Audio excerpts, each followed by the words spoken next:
Ẹ káàsán o, mo ti ń kí gbogbo àwa ọmọ Odùduwà, ọmọ odù tó dá ìwà, tí a fi ń pè wá ní ọmọlúàbí, tí àdàrípè rẹ̀ ń jẹ́ Yorùbá, gbogbo ọmọ Yorùbá nílé lóko, láti Èkó ilé bẹ̀rẹ̀ tó fi dé Ògùn, tó kúrò lógùn tó dé Ọ̀yọ́, tó dé Ọ̀yọ́ tó dé Ọ̀ṣun, Ọ̀ṣun tó Èkìtì, Èkìtì tó Oǹdó, Oǹdó tó Kogi, Kogi tó Kwara State.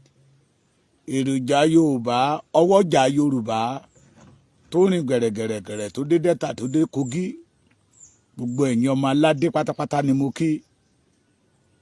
Yóò sì dára fún yín, ojú òní tì yín. Lákọ̀ọ́kọ́ náà mo kí yín lórúkọ bàbá Professor Banji Akintoye, gẹ́gẹ́ bí mo ṣe máa ń sọ, àrólé Awólọ́wọ̀, bàbá dáadáa, bàbá tó ṣe fi yangàn. Mo kí yín lórúkọ bàbá yìí, àjíǹde ara yóò máa jẹ́ fún gbogbo yín. Ojú yìí ti ná alẹ́, ojú òní tì yín. Ẹ ti jí sáyé lénìí, ẹni bá péré yín níbi ọ̀run kó máa narú wọn lẹ́gba. Àánú Ọlọ́run tó pọ̀ nínú agbára rẹ̀ yóò máa bá yín lò. Mo kí yín lórúkọ Sunday ọmọ Adéyẹmọ, Igboho Ooosssàá, májàsọ́lá titiwa, ààrẹ Aníyèkáyé of Yorùbá land, ààrẹ Jagunmólú of Yorùbá land, ààrẹ Akéwèjẹ of Yorùbá land, ààrẹ Akọni Oòduà of Yorùbá land, yes, Alápàjíwàn of Yorùbá land, Ọ̀nkúèbù.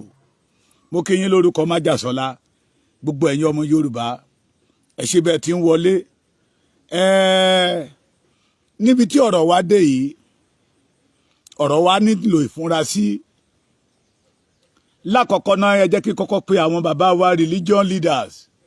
Bàbá mi Pastor Ṣẹ́gun Adébáyọ̀, nígbà ayé Buhari lẹ ti jáde síta, lẹ ṣó ẹ fi hàn pé lóòótọ́ ojúlówó ọmọ Yorùbá ni yín. Ẹ dẹ̀ fẹ́ kí ìran Yorùbá ó jìyà. Bàbá mi Nasiru, I did not condemn you, sir, bí àwọn kan ṣe ń pè. Ṣé gbọ́ mi? Àti gbogbo ẹ̀yin ìránṣẹ́ Ọlọ́run pátápátápátá, àkókò rẹ̀ tó yẹ kẹ́ ẹ pèpè àlàáfíà fún ìran Yorùbá. Gbogbo ìránṣẹ́ Ọlọ́run tó bá jẹ́ ọmọ Yorùbá, tó mọ̀ pé ìgbé ayé tí ìran Yorùbá ń gbé lọ́wọ́lọ́wọ́ kì í ṣe ìgbé ayé tí Ọlọ́run tó dá wa, tó kọ mọ́ wa láti gbé.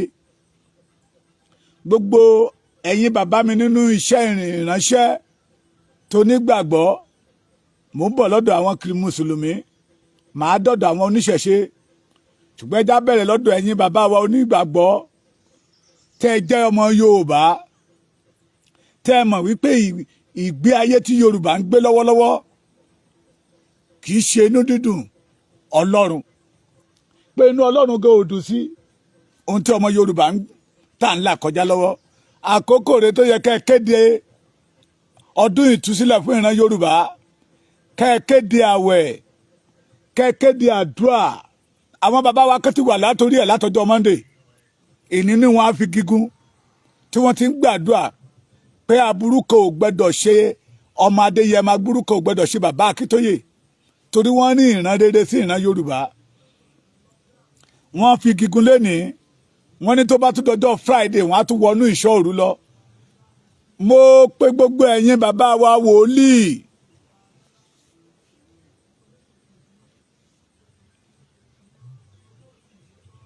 bàbá Akíntóyè mo fẹ́ kọ, ẹ má bẹ̀rẹ̀, tí mistake bá wà mí I will correct it. Mo pè gbogbo ẹ̀yin bàbá wa wòlíì pátápátápátá tẹ́ ẹ jẹ́ ọmọ Yorùbá, tẹ́ ẹ dẹ̀ mọ̀ wípé ohun tó ń bọ̀ lẹ̀ yìí, ohun tó jà rìnrìn lẹ̀ yìí ó kàn yín o. Ẹ má sọ pé bámúbámú lẹ yó, ẹ̀yin ò mọ̀ pé bí ń pọmọ ẹnì kọ̀ọ̀kan. Ẹ bá wa wá ojú Olúwa. Àwọn bàbá wa kan ti kéde ọjọ́ Friday tó ń bọ̀ yìí ní ọ̀túnla, today is Wednesday, pé nínú ilé ìjọsìn wọn àwọn máa gbóhùn àdúrà sókè fún ọmọ Adéyẹmọ, torí òun nìkan ló dúró gẹ́gẹ́ bí òpó tí ìran Fúlàní bẹ̀rù ní ilẹ̀ Yorùbá, pé Olúwa aburú ò gbẹ́dọ̀ ṣe é. Òun àti bàbá Akíntóyè pẹ̀lú àwọn ìsọ̀gbé wọn náà jáde wípé ìran Yorùbá gbẹ́dọ̀ bọ́ kò nínú ìgbèkùn pé ìran Yorùbá ò gbọdọ̀ kú sínú oko ẹrú. Ẹ̀yin bàbá mi wòlíì pastor evangelist bí mo ṣe máa sọ pé mo kéré láti máa ka Bíbélì létí yín ṣùgbọ́n màá tún mú yín lọ sínú ọ̀rọ̀ Ọlọ́run. Nínú Bíbélì ìlú kan wà tẹ́ ẹ mọ̀ dáadáa ni ọba ìlú 5 kan ló gbógun tì wọ́n tó fẹ́ wá kó wọn lẹ́rú bí Fúlàní ṣe ń kó bó ṣe ń fi ìyà jẹ Yorùbá lénìí tí wọ́n fẹ́ kó ìran Yorùbá lẹ́rú. Ẹ mọ̀ pé wọ́n ti gba Kwara lọ́wọ́ wa ṣá. It is an abomination kí ọba Ìlọrin máa jẹ́ emir. What is the meaning of emir in Yorùbá land? Àwọn ọba 5 yẹn ti gbìmọ̀ pọ̀ wọ́n kọ lẹ́tà sí ọba ìlú náà pé àwọn ń bọ̀. Ọba náà wá péjọ ó pe àwọn wòlíì wọ́n wá bẹ̀rẹ̀ wọ́n bẹ̀rẹ̀ sí wojú Olúwa pé Olúwa ogun yìí ò gbẹ́dọ̀ borí wa. Olúwa torí pé a ní ọ ní Ọlọ́run. Olúwa torí pé ìwọ ló ṣẹ̀dá wa. Olúwa ìwọ ló gbìn wá sórí ilẹ̀ yìí. Kì í ṣe pé àwọn bàbá wa fún ẹ ní àbẹ̀tẹ́lẹ̀ kó tó fún wọn ní ilẹ̀ yìí. Ó wu ìwọ Ọlọ́run ló gbìn wá sórí ilẹ̀ yìí. Níbi tí wọ́n ti gbàdúrà lọ́wọ́ tí wọ́n ti ké pe Olódùmarè. Bíbélì wí pé Ọlọ́run ránṣẹ́ sí wọn sà pé ẹ wá o ẹ̀yin kábíyèsí báyìí lolúwa wí sọ fún ìwọ àwọn àti àwọn ènìyàn rẹ yìí ẹ lọ wá àwọn tó bá mọ orin kíkọ dáadáa ẹ lọ wá àwọn tó bá mọ àtẹ́wọ́ pa dáadáa àwọn tó bá mọ ijó jó dáadáa àtàwọn tó bá mọ ìlú lúlù dáadáa pé tó bá ti di ọjọ́ báyìí ẹ jáde síta kẹ́ ẹ máa jó kẹ́ ẹ máa yọ̀ kẹ́ ẹ máa jó káàkiri ẹ gbọ́ ṣé ọ̀rọ̀ yóò rí bákan létí yín ogun ń bọ̀ wòlíì wá sọ fún wọn pé báyìí lolúwa wí ẹ jáde nígbà tó ké pe Olúwa ni o tó wá ojú Olúwa bí àwọn ṣe jáde síta tó ń jó tó ń yọ̀ Ọlọ́run dẹ̀ yín ogun ẹ̀yìn tí ogun tó dúró tì wọ́n Ọlọ́run tó ṣe ti gbani náà lọ́lọ́run tó ọ̀rọ̀ Ọlọ́run ti sí i Ọlọ́run yẹn sì wà láàyè kò yẹ ká ní ọ̀pọ̀lọpọ̀ ẹ̀yin wòlíì ní ilẹ̀ Yorùbá kí ìran Yorùbá wà nínú ìgbèkùn kẹ́ má lè bá wa wojú Olúwa kò yẹ kí irú ìran yẹn bẹ́ẹ̀ yóò jáde ọba ọ̀pábídà sọ́bídìrẹ́ lọ́lọ́dùmarè ká má lè ké pe Olúwa tí àwa tá a jọmọ yín bá lè jáde síta pé aburú kan ò gbọdọ̀ ṣẹlẹ̀ sí Sunday Igboho aburú kan ò gbọdọ̀ ṣẹlẹ̀ sí bàbá Akintoye gbogbo àwọn tó dìde pé ìran Yorùbá gbọdọ̀ bọ́ kó nínú ìgbèkùn aburú ò gbọdọ̀ ṣẹlẹ̀ sí wọn ẹ má dákẹ́ ẹ má wò wá ràn ohun tó kẹ́nìyàn kan lẹ́nìí ó lè dọ̀la kó wá lẹ́kọ̀ọ́ ẹlòmíì it is abomination àwa tá à ń pè ìpè fún ìran Yorùbá fún orílẹ̀-èdè Yorùbá in our land ká máa pè wá pé we are training terrorists and we say no ọmọ Ìgbòho tó wà lẹ́kìtì we are not a terrorist àwọn ọmọ Ìgbòho tó wà l'Ondo State they are not a terrorist àwọn ọmọ Ìgbòho tó wà ní Kogi we are not a terrorist àwọn ọmọ Ìgbòho tó wà ní Kwara we are not a terrorist àwọn ọmọ Ìgbòho tó wà ní Ọ̀ṣun we are not a terrorist àwọn ọmọ Ìgbòho tó wà ní Ọ̀yọ́ we are not a terrorist ọmọ Ìgbòho tó wà ní Ògùn we are not a terrorist àwọn ọmọ Ìgbòho tó wà ní Èkó we are not a terrorist but we want to wage war against the terrorists that terrorize our land alẹ́ dáràn lọ́wọ́ mi lọ́wọ́ òyìnbó the terrorists tí wọ́n ní ibi tó kù wọ́n kù láti gbà mo sọ fún yín mo ní rally tẹ́ ṣe yìí ó máa sọ̀rọ̀ jáde ẹ wo flag tẹ́ gbé jáde ọ̀pọ̀lọpọ̀ ní flag Russia ni they are deceiving us that is the flag of Arewa flag títí wọn nìyẹn náà gbé jáde so ẹ̀yin bàbá wa wòlíì the apostle apostolic church bàbá rìdíìmù tẹ́ ẹ bá ní kò ní kàn yín you have a private jet tẹ́ ẹ lè fi gbé àwọn ọmọ yín ẹbí yín ẹ rántí àwọn ọmọ ìjọ tẹ́ ń gbàdúrà fún gbogbo redeem ò lè gba inú private jet yín o bàbá mountain of fire ẹ flashback kẹ́ ẹ lọ sí ìlú yín ó máa kàn wọ́n tí ẹ bá tètè dìde bàbá tètè sá lọ sí London tẹ̀bíyá Canada ni bàbá Kúmúyì but I used the opportunity to call the deeper life pastors all the Pentecostal church bàbá winner chapel ẹ wá sómù àná the way they are the Fulani do with your people there ẹ gbóhùn àdúrà sókè ẹ organize ẹ pé ọjọ́ kan ní ọjọ́ àdúrà ní ilẹ̀ Yorùbá àwọn kan ti mú ọjọ́ Friday yìí pé àwọn fẹ́ ké pe Olúwa ìran yẹ ò gbẹ́dọ̀ ṣẹ́ tí wọ́n bá pa Sunday Igboho lẹ́nu mọ́ we are in trouble ìran yẹ ò gbẹ́dọ̀ ṣẹ́ ẹ̀yin wòlíì bàbá mi Nasiru bàbá mi Pastor Ṣẹ́gun Adébáyọ̀ ẹ dìde Prophet Samuel Oluwalo ẹ dìde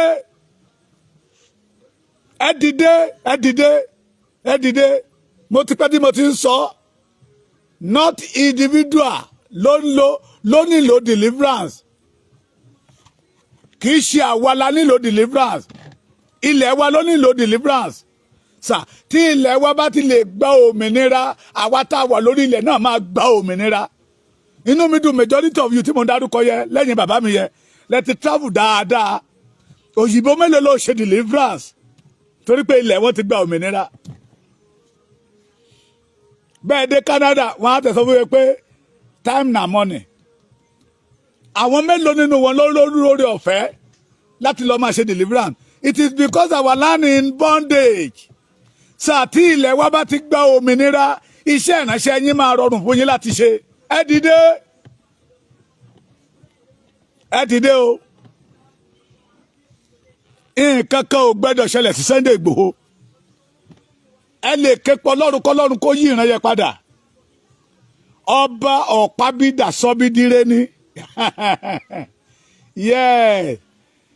bẹ́ẹ̀ ni ó ní búburú kan kì yóò ṣubú lù yín bẹ́ẹ̀ ni àrùn karùn kan kì yóò ṣe kíni ó kọ́ nínú ìwé kan ó ní àwọn tí wọ́n porúkọ mi mọ́ tí wọ́n bá lè rẹra wọn sílẹ̀ tí wọ́n bá wá ojú mi èmi yóò wọlé wọn sàn ẹ jẹ́ ká rẹra wa sílẹ̀ níwájú Olúwa ẹ̀yin bàbá yẹn náà lè ṣe é ogun Fúlàní ń jà wá ogun òṣèlú ń jà wá ogun òṣèlú ń jà wá àwọn tó pera wọn lọ́lọ́ṣèlú they are jagudujaras they are not like this before so in a spiritual way ẹ̀yin pásítọ̀ wa ẹ dìde iṣẹ́ tọ́lọ́run rán yín nìyẹn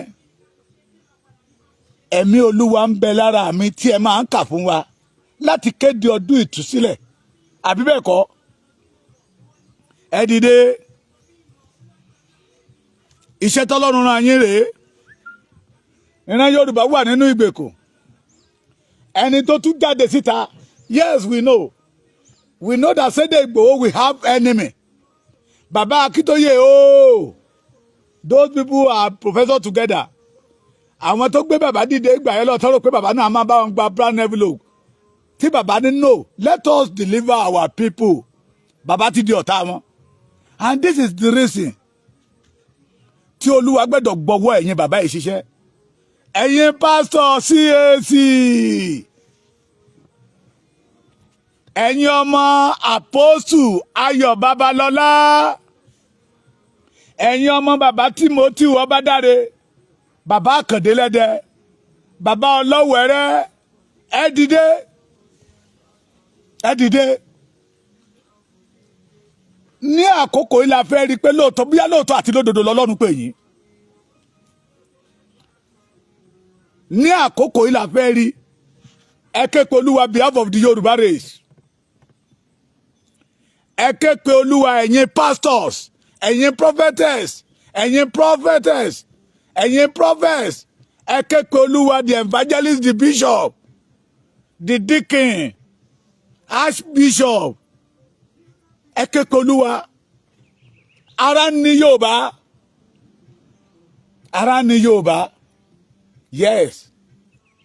Oni tí ẹ bá nígbàgbọ́ bí ìwóró mustadi àbí bẹ́ẹ̀ kọ́. Ọ̀rọ̀ Ọlọ́run sọ wípé ẹnikẹ́ni tó bá ké pe orúkọ Olúwa ni a ó gbàlà. Ìyẹn ni wípé ẹ̀yin bàbá ìnàlẹ̀ tó wá sọ fún wa pé aládùúrà lọ̀gá ríran. Ìyẹn ni wípé ìran tó bá jáde àdúrà lè yí padà. Ẹ̀kọ́ tẹ́ kọ́ wa nìyẹn sà. Táwa dẹ̀ mú lòdì ní. Ìran lè jáde látọ̀dọ̀ Ọlọ́run wa. Ìran tó bá dẹ̀ jáde látọ̀dọ̀ Ọlọ́run wa. Bíbélì wípé àṣírí ìkọ̀kọ̀ ń bẹ pẹ̀lú àṣírí Olúwa ó ń bẹ pẹ̀lú àwọn títí rẹ̀. Àṣírí ìkọ̀kọ̀ ó wà pẹ̀lú Ọlọ́run. Tí ìran bá jáde àṣírí ìkọ̀kọ̀ pílánù Fúlàní lórí Yorùbá, pílánù àwọn adáradára, pílánù Boko Haram, pílánù àwọn ọ̀jẹ̀lú, Ọlọ́run lè gbẹnu yín tú síta pé ẹni báyìí wọ́n ń dọdẹ o. Wọ́n ń dọdẹ sédè Igboho o. Wọ́n ń dọdẹ bàbá Akintoye o. Gbogbo ẹ̀yin tẹ́ ṣe Yorùbá lè ṣẹ̀yẹ wọ́n ń dọdẹ yín o. Àṣírí ìkọ̀kọ̀ lọ́lọ́run gbẹnu yín sọ síta. With prayer a lè wó ogun yẹn palẹ̀. Ẹ dìde ẹ̀yin lẹ sọ fún wa o. Lára ẹ̀kọ́ tẹ́ kọ́ wa ni pé aládùúrà lọ̀gá ríran. Aládùúrà lọ̀gá ríran. Èmi àti bàbá mi kan sọ̀rọ̀ kan lánàá. Ṣé àná ni àbí ìjẹta? Mo ní sà. Tẹ́ bá ríran sí ìyàn pé ó máa kọ́lé tí ò bá gbàdúrà dáadáa kò ní rí lé ọ̀nkọ́. Tẹ́ bá ríran sí ìyàn pé ó máa ra mọ́tò tí ò bá gbàdúrà dáadáa kò ní rí mọ́tò ọ̀hún rà. Tẹ́ bá ríran sí ìyàn pé mo rí ẹ l'Amẹ́ríkà mo rí ẹ ní Canada ní ìwòyí ọdún tó bọ̀ mo rí ẹ l'Amẹ́ríkà mo rí ẹ ní Canada sẹ́ẹ̀. Tí ò bá gbàdúrà dáadáa òun náà kan máa bá wọn ra fúláàgì Canada fúláàgì Amẹ́ríkà ní Nàìjíríà bíbá ẹni kò ní gbóòórùn Amẹ́ríkà. Tí ò bá gbàdúrà àdúrà ó ní agbára. Àdúrà máa ń wó bí gíga palẹ̀. Àdúrà máa ń yí ìran padà. Ẹ dìde ẹ̀yin bàbá yìí. Ẹ̀yin pastors. Ẹ má bínú. Èyí ẹ̀yin tí mo borúkọ yín nìyẹn. Bàbá Adébóyè. Mo rí pé 72 years of redeem. Ẹ ń ṣe. Not every member ló wà okay. Not every member ló ní good home. This is time. Let us deliver our land. Yorùbá land in bondage. Ẹ bá wa ké pe Olúwa lórí ọ̀rọ̀ Yorùbá. Bàbá Adébóyè, Mountain of Fire, Bàbá Oyèdépò, Bàbá Kúmúyì, ẹ dìde. Bàbá mi, Pastor Ṣẹ́gun Adébáyọ̀, Bàbá Nasiru, ẹ dìde. Ẹ dìde. Lára iṣẹ́ tọ́lọ́run ọba mi gbé fún yín rèé. This is time for you to show the world that true God call you. Ẹ̀yin wòlíì CAC lára ogun tó jalè Yorùbá CAC lọ́wọ́ ń bẹ̀. Yes. Torí ìpìlẹ̀ tí Babalọ́lá gbé lẹ́kọ́lẹ́ wà.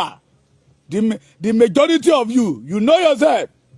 But this time around, this is a Yoruba race. This is a Yoruba race. This is a Yoruba race. Ẹ̀yin bàbá wa nínú CAC. Ohun tí àwọn kan nínú àwọn àgbà ìṣáájú gbà ní tó bàjẹ́ ẹ̀yin tó dé orílẹ̀ tútò. The Yoruba race, we are bleeding.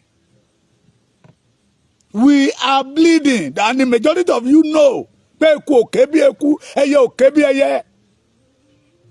Tí Ísírẹ́lì bá wà nínú ìṣòro, wọ́n lọ sábà àwọn ìránṣẹ́ Ọlọ́run. Ìránṣẹ́ Ọlọ́run máa bá wọn wojú Olúwa kógun náà ó dẹ̀ṣẹ́. Ẹ̀yin náà ké pè yín. Ẹ ya ọjọ́ kan sọ́tọ̀ fún àwọn ọmọ Yorùbá. We want to have peace in our land. Abomination ni káwọn èèyàn kan cross omi wá sísàlẹ̀ wá máa pa ìran Yorùbá nípakúpa. Ẹ̀yin àgbààgbà CAC, ẹ̀yin àgbààgbà wòlíì, ẹ̀yin ìránṣẹ́ Ọlọ́run, ọ̀rọ̀ náà kàn yín. Ọ̀rọ̀ náà ṣe kí ni ó kàn yín. The Yoruba race, we need peace. Àwọn tó tún dìde nínú Yorùbá tí wọ́n dúró gẹ́gẹ́ bí ọmọ ọkọ tẹ́nìyàn bá rí ìran burúkú sí wọn ṣe ló yẹ ká máa sábà yín pé no ìran yìí ò gbẹ́dọ̀ ṣẹ bí ẹ bá ṣe gbọ́ ló yẹ kẹ́tì bẹ̀rẹ̀ sí wojú Olúwa ẹ dìde o. This is part of the assignment that God gave to you, sir. Ẹ dìde, ẹ organize Adura. Àwa tá ń tẹ̀lé Sunday Igboho will be there. Not only Sunday Igboho, Baba Akintoye. Not only Baba Akintoye and Sunday Igboho, the Yoruba general. Ẹ gbóhùn Adura sókè. Ẹ gbóhùn Adura. Ṣé àwọn méjèèjì tí mo ń dárúkọ yẹn? Tọwọ́ àwọn ọ̀tá bá ti lè tẹ̀ wọ́n Yorùbá ti mí ṣe. Àwọn tó pariwo regional government wọ́n á kàn dára wọ́n á ṣùwà papọ̀ báyìí wọ́n á kó wa lé ọwọ́ àwọn ọ̀tá lọ́wọ́ ni. Ẹ gbọ́dọ̀ dìde torí àwọn ọmọ yín ni torí àrọ́mọdọ́mọ yín. We must have peace in our land. Bíbélì wípé ó ní nígbà tí Olúwa dá ìkó lọ Síónì padà wọ́n dàbí ẹni tí ń làálàá. Kí Olúwa tó dá ìkó lọ Síónì padà wọ́n ṣiṣẹ́ wọ́n gbàdúrà. Ó débì kan Dávìdì wípé èmi ò ṣe máa kọrin Olúwa ní ilẹ̀ àjòjì torí ó mọ̀ pé kì í ṣe ilẹ̀ baba olówó oko ẹrú lòún wà. Èmi ò ṣe máa kọrin Olúwa ní ilẹ̀ àjòjì. Yorùbá ti wà nínú ìgbèkùn. Tá a bá ké pe àwọn olóṣèlú táwọn olóṣèlú ò bá lè dá wa lóhùn. Tá a bá ké pe àwọn ọba táwọn ọba bá ní no àwọn náà ń gba brown envelope lọ́wọ́ àwọn gómìnà lọ́wọ́ àwọn olóṣèlú lọ́wọ́ sẹ́nitọ̀ lọ́wọ́ rep ṣé ẹ̀yin bàbá wa náà tó gba brown envelope ni ẹ má gbàgbé owó ọrẹ owó ìdámẹ́wàá nínú kò sí yẹ la ti ń fún ara pé ètò Ọlọ́run ni ọrẹ àti ìdámẹ́wàá ẹ gbẹ́dọ̀ dìde ogun ò gbẹ́dọ̀ borí ọmọdé yẹ mọ́. Ogun ò gbẹ́dọ̀ borí Baba Akintoye. Bẹ́ẹ̀ náà ni ogun ò gbẹ́dọ̀ borí Yorùbá. Because the two legends, they stand for the Yoruba race. They stand for the Yoruba race. They stand for the Yoruba race. Àkókò rẹ̀ fẹ́yìn ìránṣẹ́ Ọlọ́run. Àkókò rẹ̀ fẹ́yìn ìránṣẹ́ Ọlọ́run tá à ń wojú ẹ̀ tá à ń wojú yín pé ẹ̀yin ní bàbá wa. Àkókò rẹ̀ ẹ dìde àwọn bàbá kan bí mo ṣe àwọn gan ló pè mí ní ọjọ́ Sunday mo sì fẹ́ máa fún wọn ní àbọ̀ ohun tí ọmọ Adéyẹmọ ṣe náà nítorí ẹ̀gẹ́gẹ́ làwọn fi pè mí pé kí n wá pé ṣé mi ò gbọ́ ìran tí bàbá wa Násírì rí mo ní mo gbọ́ sà. Wọ́n ní àwọn fẹ́ wọnú àdúrà lọ látọjọ́ Monday. Mo ní sà wàhálà tí mo ṣe sásókè sásódò hílà hílo I won't be able to join you. Wọ́n ní kí n má worry.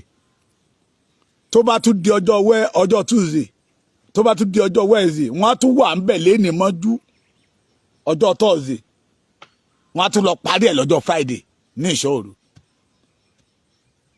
Kì í ṣe pé ìyà ń jẹ wọ́n náà. Kì í ṣe wípé tí Yorùbá bá tòrò àwọn nìkan ló máa jẹ́. No. Wọ́n rí wípé ojúṣe àwọn ìránṣẹ́ Ọlọ́run tí àwọn ìránṣẹ́ Ọlọ́run tó jẹ́ ọmọ Yorùbá ojúṣe tó yẹ kán ṣe tí wọ́n ò ṣe ní Yorùbá fi kùnà ní Yorùbá fi ń jìyà.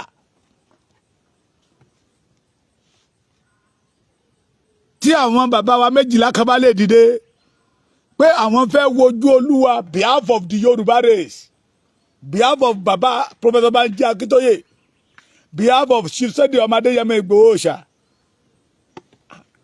lẹ́kìtì mo meye prophet tó wà lẹ́kìtì mo meye prophetess tó wà lẹ́kìtì mo meye pastor uncountable mo meye reverend uncountable àìmọye orí òkè tí ò ṣe é kà lẹ́kìtì èlò kí n má wá sọ ti Ondo kí n má wá sọ ti Kwara kí n má wá sọ ti Ọ̀ṣun dé Kogi dé Ogun State dé Ọ̀yọ́.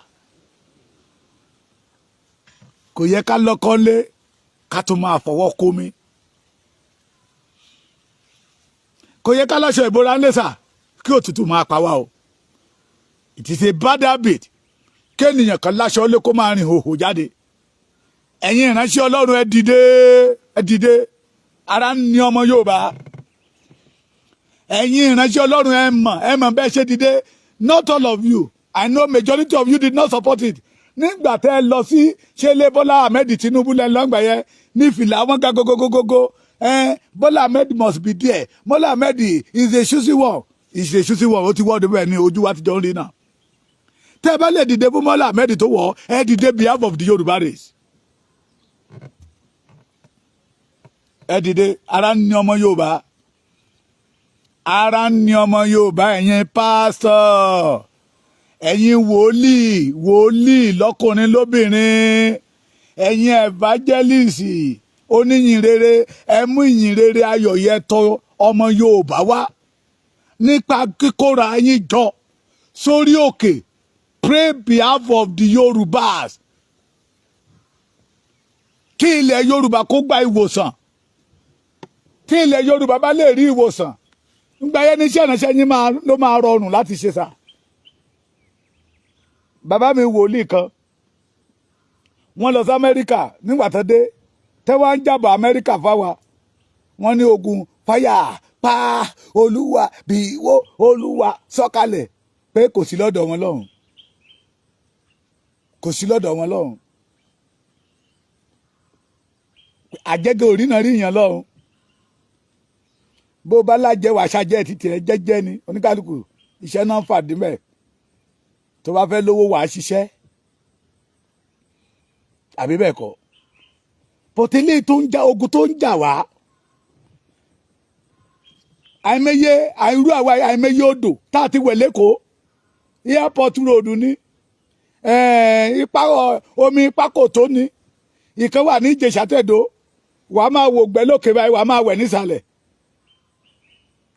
Oríṣiríṣi ìwẹ̀ láti wẹ̀ ogun yẹn náà òṣẹ́ náà ni because of what torí pé ilẹ̀ wa wà nínú ìgbèkùn. Deliverance tẹ́ ń ṣe fáwa individual yẹ ẹ wá bá wa ṣe fún ilẹ̀ Yorùbá. Kì í ṣe ibi tó yẹ ká wà kì í ṣe ibi tí adániwáyé dá wa sí kì í ṣe ibi tí àyànmọ́ Yorùbá wà rèé tó yẹ kó wà ló wà lọ́wọ́lọ́wọ́. So mo ké gbogbo ẹ̀yin ìránṣẹ́ Ọlọ́run kàǹkà. Ẹ̀yin ìránṣẹ́ Ọlọ́run hẹ̀ǹgẹ̀. Ẹ̀yin ìránṣẹ́ Ọlọ́run the apostolic CAC Kérúbù and Séráfù Celestia ìjọ aládùúrà ẹ dìde ẹ kóra yín papọ̀.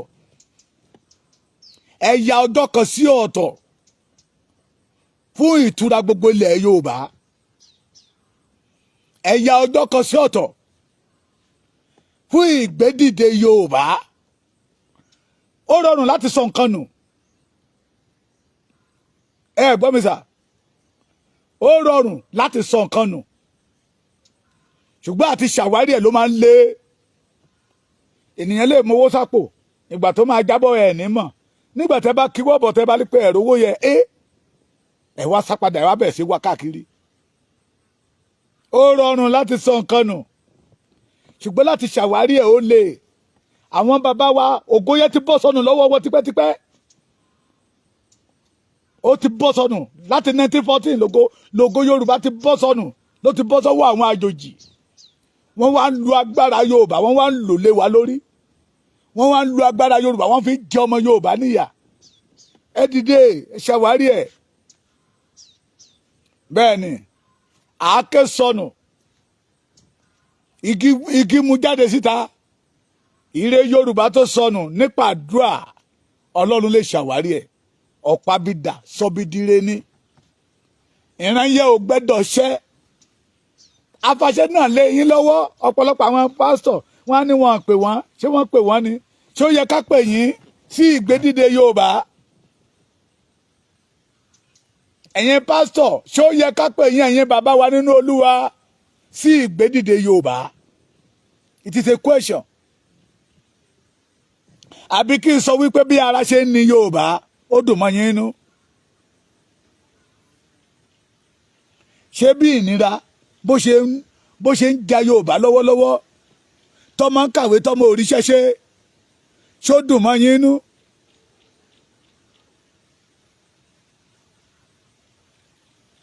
àwọn tó dẹ̀ jẹ́ pé nínú hílàhílò in that pé olúwa ń fẹ́ onídúdúdú àtọlọ́rẹ́ ẹ gbọ́dọ̀ dìde sí ọ̀rọ̀ Yorùbá ẹ gbọ́dọ̀ dìde sí ọ̀rọ̀ Yorùbá sà mo dúpẹ́ lọ́wọ́ ẹ̀yin bàbá ẹ̀yin ìránṣẹ́ Ọlọ́run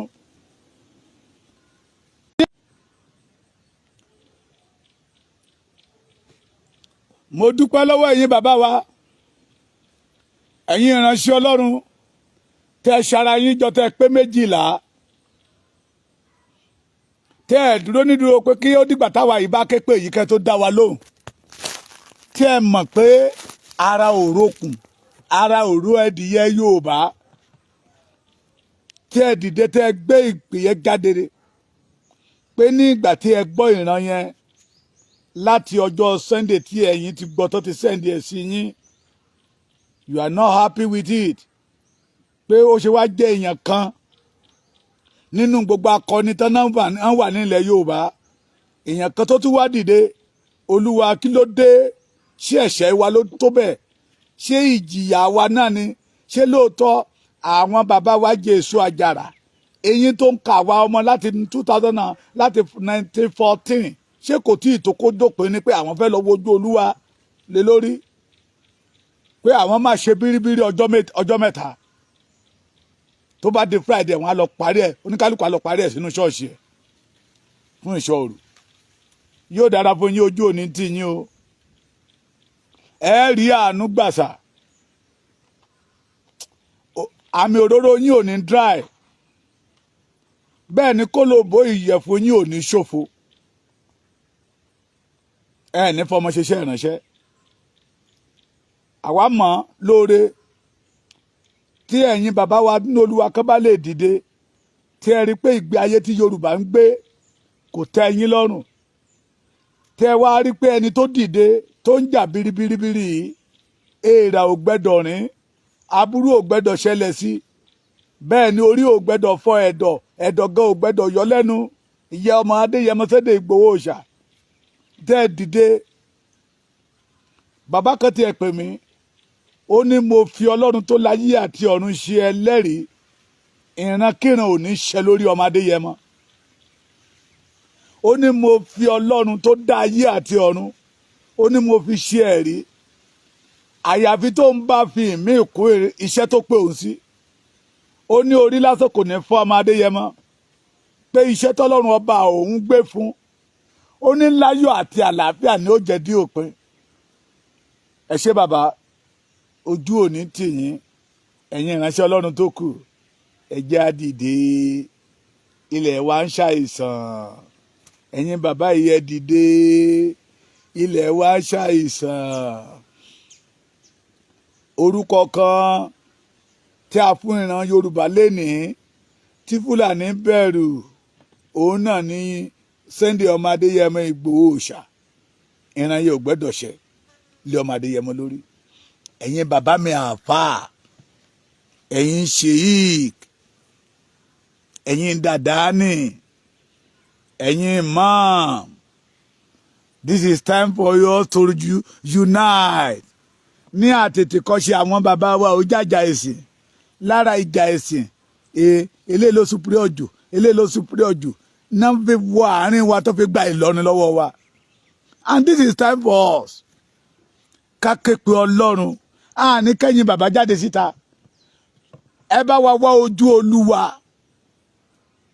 ìrankíran ò gbẹ́dọ̀ ṣẹ lórí ọmọ Adéyẹmọ àyà lẹ́fẹ́ fà ní àlùkùránì lẹ́fẹ́ ké ní àdìsí lẹ́fẹ́ lò ní ìmọ̀ ọ̀tá lórí ọmọ Adéyẹmọ lórí Sunday Igboho kò gbẹ́dọ̀ ṣẹ tó bá jẹ́ pé lóòótọ́ ọmọ Yorùbá gidi ní tẹ̀dẹ̀ ń fẹ́ àlàáfíà fún ìran Yorùbá sáà tẹ́yìn bá jẹ́ imam ìyá ọ̀sọ́pọ̀ ọmọ yín máa di imam lọ́la o tẹ́ ẹ bá lówó lónìí assurance pọ̀ ọmọ yín máa dolówó lówó lọ́la tí ìyá Nàìjíríà bá kàn yín lénìí assurance pé kò ní kan ọmọ yín lọ́jọ́ ọ̀la kò sí o the Yorùbá we are bleeding ẹ bá wa wojú Olúwa ẹ bá wa gbé ètò àdúrà kalẹ̀ pé Adéyẹmọ tọ́lọ́run tí ìwọ Ọlọ́run gbé dìde yìí kò gbọ́dọ̀ kú sọ́nà bí èéfín, nǹkan ò gbọ́dọ̀ ṣe é, ìmọ̀kímọ̀ ò gbọ́dọ̀ jọ lórí ẹ̀, èròkérò ò gbọ́dọ̀ jọ lórí ọmọ Adéyẹmọ. Bí Ọlọ́run bá ṣe fi sí yín lọ́kàn ẹ bá wa gbàdúrà bẹ́ẹ̀. Ẹ ya ọjọ́ kan sọ́tọ̀ ẹ̀yin mùmínì òdodo. Mo wà nínú gúrùpù kan, both Muslim, Christian, ìṣẹ̀ṣe, wọ́n dẹ̀ kóra wọn papọ̀, wọ́n á máa gbàdúrà torí ìran Yorùbá. La fi pe ẹ̀yin tí ẹ gbé iṣẹ́ yẹn lọ́wọ́ gangan. Ẹ̀yin bàbá wa eriwo yà, ẹ̀yin bàbá wa ọmọ ajíjáwé, ẹ̀yin bàbá wa ọmọ ajíwégbò, tẹ́ sọ wípé ìṣẹ̀ṣe làgbà, kí lẹ̀ ń wò? Kí lẹ̀ ń wò tí wọ́n dorí Yorùbá kodò? Kí lẹ̀ ń wò tí ilẹ̀ Yorùbá ń ṣàìsàn? Kí lẹ̀ ń wò tó ń gbogbo dojúrú? Kí lẹ̀ ń wò tẹ́ ẹ̀ bá wa wójú Olódùmarè kẹ́ bá wa pe Olódùmarè? Ó ní bí àwọn bàbá wa ṣe ń ṣe lọ́jọ́ ìjọ́un àná, tí nǹkan tí ò bá dára tó bá wọ̀lú, ó ní tán máa ń ṣe. Kí ló dé tẹ̀yìn tòde òní ò lè ṣe é? Ṣé ó dìgbà tí Fúlàní bá palẹ̀ wa mọ́? Ṣé ó dìgbà tí èròǹgbà Fúlàní bá ṣẹ lórí gbogbo wa? Ṣé ó dìgbà tá a bá di ẹrú Fúlàní pátápátá kẹ́ tó mọ ohun tó yẹ kẹ́ ẹ ṣe sà? Ẹ̀yin bàbá wa àràbà, ẹ̀yin bàbá wa aláwo tẹ́ gbé ìṣẹ̀ṣe tilẹ̀ Yorùbá dání gangan. Kí lẹ̀ ń wò? Ṣé àwọn olóṣèlú náà ló ti kó sí yín láàrin ni? Ṣé àwọn olóṣèlú ló ti kó sí yín láàrin ìyà tí ń jẹ Yorùbá tẹ́ fi ṣe bíi pé ẹ rí?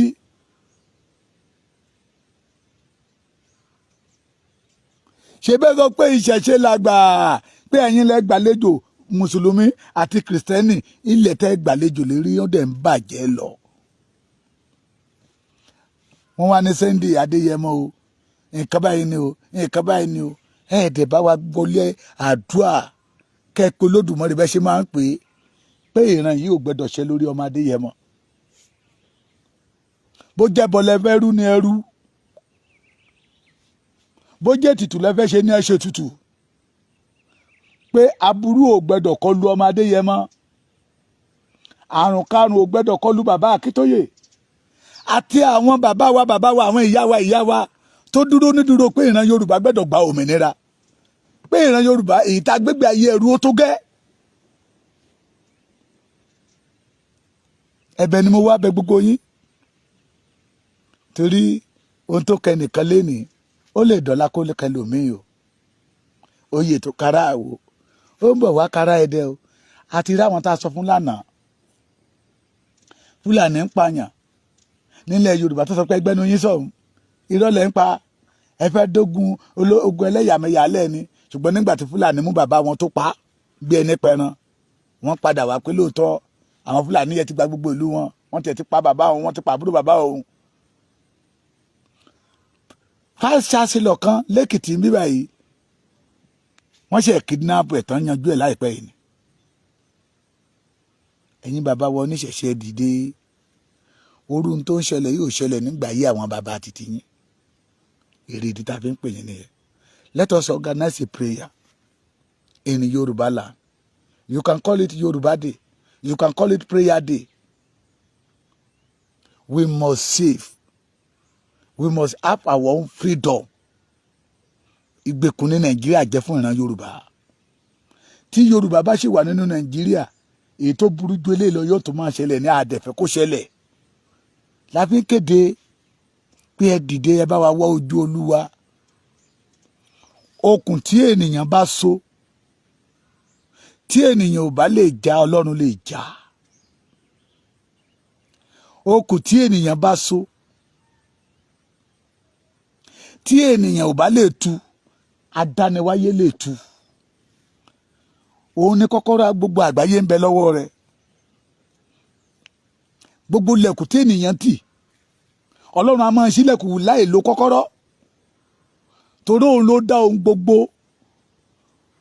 tó ní káwọ́ ohun gbogbo lọ́dọ̀. Òun la fi pè ní ọba ọ̀pábídà sọ́bídírè. Ẹ má jáwọ́ Yorùbá níran. Our land need deliverance.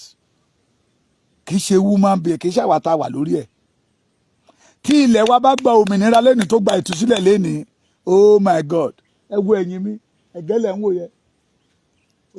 Ní orí àpáta, gbogbo bíbẹ̀ pápátá àpáta ni. Tí Ọlọ́run bá lè mú kí ẹ̀gẹ́ máa dàgbà lórí àpáta, oore wo la fẹ́ k'Ọlọ́run ó ṣe tí ò tí ì ṣe.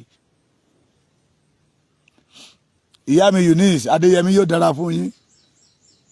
Tí n bá ti rí ìyá yẹn tí mo tún gbórúkọ wọn, ó máa mú mi rántí ìyá mi. The same voice like my mother. Abiyamọ kú ọ̀rọ̀ ọmọ. Ẹ gbọ́ mi bí àbí ẹ̀ dáhùn. Ẹ ń gbọ́ mi bí àbí ẹ̀ dáhùn.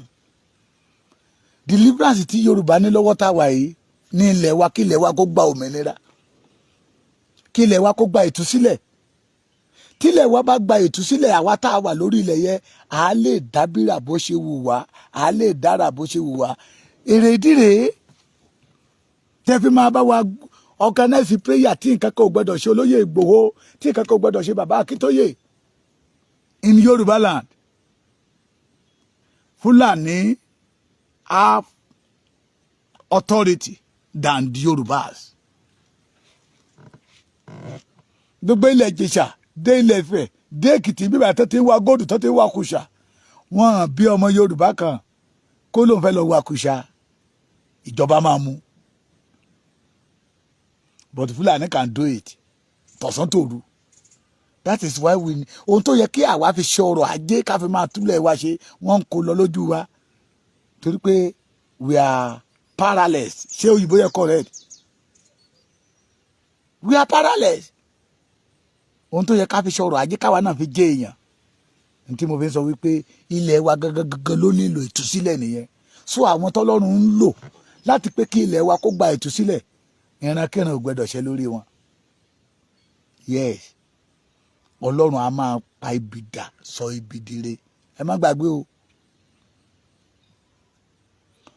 Ìran jẹ́ ohun ìkọ̀kọ̀ tó pamọ́ tọ́lọ́run tú àṣírí ẹ̀ síta.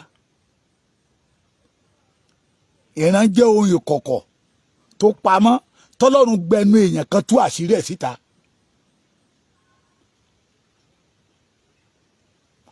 Àwọn bàbá wa iná ló dẹ̀ tún sọ fún wa pé bí mo ṣe sọ lẹ́ẹ̀kan pé aládùúrà òun lọ̀gá ríran. Aládùúrà lọ̀gá ríran o. Ẹ já gbàdúrà. Ẹ̀yin bàbá wa pásítọ̀, ẹ bá wa organize àdúrà. Àwọn bàbá kan ti gbọ́ wá láti ọjọ́ Monday. Bíríbíríbírí wọ́n wà nínú bí mo ṣe ń bá yín sọ̀rọ̀ yìí. Tilẹ̀ ọ̀làbámọ́ ni wọ́n á túká. Oníkálùkù àwa lọ ṣe final war ní ṣọ́ọ̀ṣì ẹ̀. Mo fi àkókò yìí lẹ́ẹ̀kan sí ké gbogbo ẹ̀yin bàbá wa tẹ́ẹ̀jì tóbi tọ́lọ́run ti gbéga nínú iṣẹ́ ìránṣẹ́. Organize a prayer for the Yoruba race. Ẹ jẹ́ kí ilẹ̀ Yorùbá ó ní ìsinmi. Ẹ jẹ́ kí ilẹ̀ Yorùbá ó gbàtú sílẹ̀. We need deliverance in our Yoruba land. Ọlọ́run á ràn yín lọ́wọ́. Ọlọ́run á ṣe kíni, á ràn yín lọ́wọ́. Kò ní sú yín, kò ní rẹ̀ yín o. Kò ní sú yín, kò ní rẹ̀ yín. Yes, Bíbélì wípé a fún wa ní orúkọ kan. Àbí bẹ́ẹ̀ kọ́, orúkọ yẹ wá lò láti tú ilẹ̀ Yorùbá lẹ̀. Ẹ lò ó. Tí àwa bá ń sa ipá títí wá, ẹ máa fàdúrà máa fi bá wa báàkì. Tí ìran bá jáde, tí ìran tó bá tako ìgbédìde ìran Yorùbá, ẹ máa bá wa fi àdúrà yí padà torí kò sí tí àdúrà ṣe tì. Yes, elétí gbóǹgbàrò yìí lọ́lọ́run. Bẹ́ẹ̀ ni, ó kọ́ nínú ọ̀rọ̀ rẹ̀ pé àánú a máa ṣògo lórí ìtẹ́ ìdájọ́. Kọ́lọ́run kó bojú wọlẹ̀ kó ṣàánú Yorùbá. We are the leaders, black leader all over the world. the giant of black race all over the world. But it is a pity. We are in bondage. Àárí ògo wa lò. Káàkiri gbogbo ìlú tó wà láyé pátá lẹ́tí máa rọ́mọ Yorùbá. Kí náà ṣe wọn lọ ṣàgbéjẹun bẹ̀. Àwa bẹ̀rẹ̀ sí í sìngbà káàkiri. Ọ̀pọ̀lọpọ̀ àwọn ọmọ òde òní ò mọ nǹkan tán pè ní pé wọ́n ń sìngbà. Wọ́n bẹ̀rẹ̀ sí í sìngbà káàkiri. Orí àpèsè wa dorí tí ń pèsè èèyàn. Abomination ni. Abomination ni. Orí àpèsè ó wá dorí tó lọ ń pè sí èèyàn níta. Ilẹ̀ tó ń ṣàn fún wàrà tó ń ṣàn fún oyin. Àwọn tó ní ilẹ̀ gan òjìrè ilẹ̀. Àjòjì ló wá ń kó èrè wọn lọ. Kí ló dé? Táwọn ọmọ Yorùbá fẹ́ ń kọrin Olúwa ní ilẹ̀ àjòjì. Ẹ̀yin pásítọ̀ wa, ẹ̀yin wòlíì wa, ó tó àkókò láti wojú Olúwa fún ìran Yorùbá. God bless you.